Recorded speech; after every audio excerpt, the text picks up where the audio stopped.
এখানে মুরগি কষানো হয়েছে, গরম পানি দিব।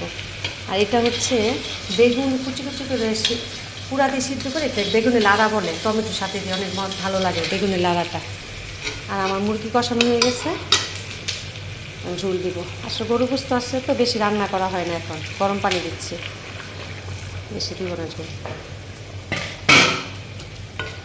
মুরগি হয়ে গেছে, কয়েকটা কাঁচামরিচ দিচ্ছি, কাঁচামরিচ দিলে কাঁচামরিচের ফ্লেভারটা আমার কাছে ভালো লাগে। জিরা দিয়ে নামিয়ে ফেলবে। আর এদিকে আমার এটা কষানো হয়ে গেছে, এখন বেগুনটা দিয়ে দিব। বেগুন পুড়ে তারপরে আমরা ছিলে এটা কুচি করে নিচ্ছি, বেগুনের লাড়া বলে, এটা খেতে ভালো লাগে, এইভাবে করে দেখবেন। বেগুনটা যখন দিই তারপর একটু ডাল ঘুটনি তেমন করলে সব কিছু একটু মিক্সড হয় আর কি, যেমন টমেটোটা, বেগুনটা। লাড়া হয়ে গেছে, কাঁচামরিচ দিলাম, একটু জিরা পাখি দিয়ে নামিয়ে ফেলব।